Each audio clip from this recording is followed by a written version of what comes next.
Hey everyone, it's me again. Look, I've had so much interest in my ayahuasca journeys that I'm making you another update just to tell you what the last 10 days have been like for me. And fair to say, so today is 10 or 11 days post ayahuasca, and that has been an incredibly tumultuous time for me, very challenging. Unlike my other ayahuasca journeys where everything was resolved there and then, this has been very different, and I'll tell you why. But this morning, I was so relieved for the first time in 10 days to wake up. Number one, I had slept properly. I woke up a couple of times but went straight back to sleep. It meant I got a proper night's sleep, which in itself was such a relief because I haven't been sleeping. But the thing that was immediately obvious to me as I woke up was I lay there and everything was silent. Everything was very, very quiet. It was calm. It was peaceful. And that is not how I had felt the previous 10 days. And it took me back to I made a video about my very first ayahuasca journey, not the first of the three that I've just done, my first in February 2020. And I spoke about how one of the things she gave me, she took away all the negative chatter in my head. And I woke up the morning after my first journey ceremony with her, and everything was silent, and that was an amazing gift that she gave me. And this was just like that. And I woke up and I remember lying there and I just felt so happy and so calm and so peaceful, as if I was kind of floating my way into my morning. And I realized about the calm and the peace, and I thought, what is this? And I realized that everything that she had revealed to me and everything I had been shown had all been resolved. It had all disappeared. It wasn't in my head, it wasn't in my body, it's not in my thoughts or my heart. And then I had to think, but why did it hang around for so long? Why has it taken me 10 days to resolve it? And here's what I realized about that. So everything that came up for me, of course, was, if you've seen the video I made, my 3 journeys, then you'll know that everything that came up for me was really around my long narcissistic marriage to Mark. And everything that got revealed to me about that, everything I had buried, it all came up. But what was clear to me was that I needed him to validate this.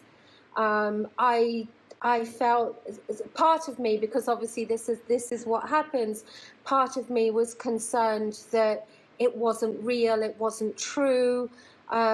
Maybe I was making too much of things, you know, all the doubt and everything that goes with that. And I was aware that what I needed was him to actually validate what I was saying, that I needed to go through all of this with him and to hear his side and his take on things. So what I did straight after my journeys was I wrote him a very, very long letter, And I didn't want to just send it because I didn't want to hurt him in that way. And I know that reading isn't one of his mediums of communication either. So I said to him, I need to talk this through with you. And what happened was, normally we talk quite a lot, and getting time to do that isn't a problem. But for some reason, it's funny how this works out, in the last week. Ooh, did you hear that? Big, massive clap of thunder and lightning, because I'm in Colombia. We're having a big tropical storm. Made me jump. But anyway, so, and I hadn't been able to get hold of him.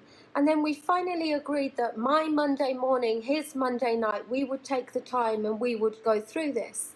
And that's what happened. So if you think, so from the, not previous Saturday, so for the whole of that 9 days then, from the Saturday before to that Monday, I was carrying all of that. It was like it wasn't resolved. It was still with me. I needed to know. I needed him to validate. I needed him to hear me, to finally let that go.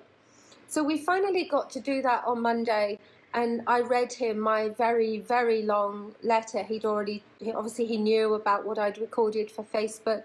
I read him the long letter, excuse me, and I said to him before I started, I need your take on this.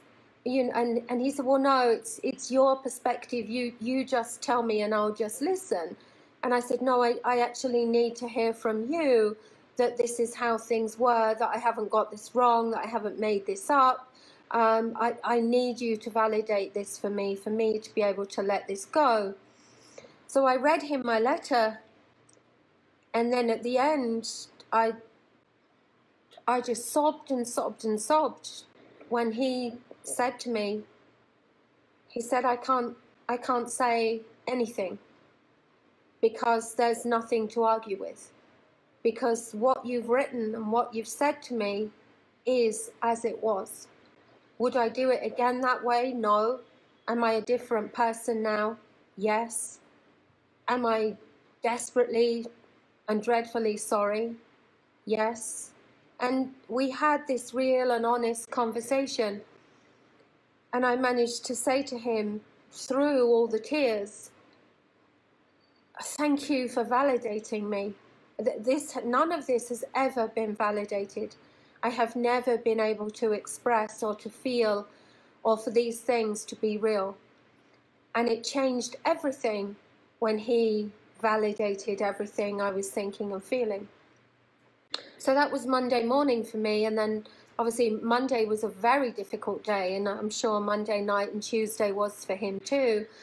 But then yesterday was Tuesday, and yesterday I felt a bit better.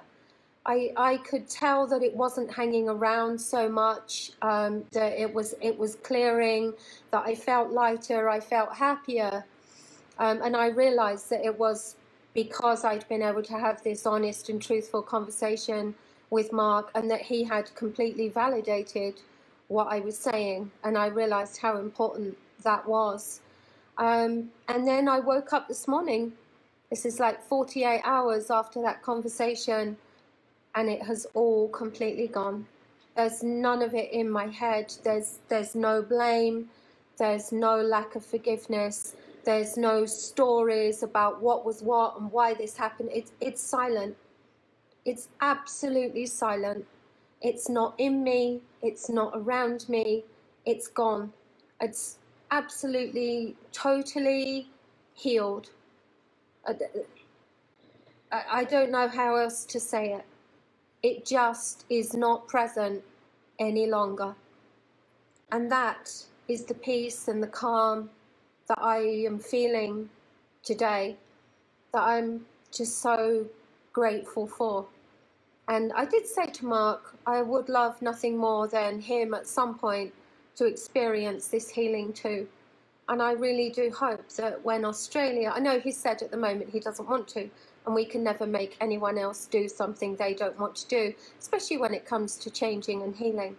But I would love him to be where I am now, to knowing this sense of calm and peace and just connection to self, and having forgiven and having been forgiven, and all of those things. It just feeds into this space of just peace and calm, where I know that I can move forward without all of this, without this 25 years invading my space in a toxic way that it was certainly doing before.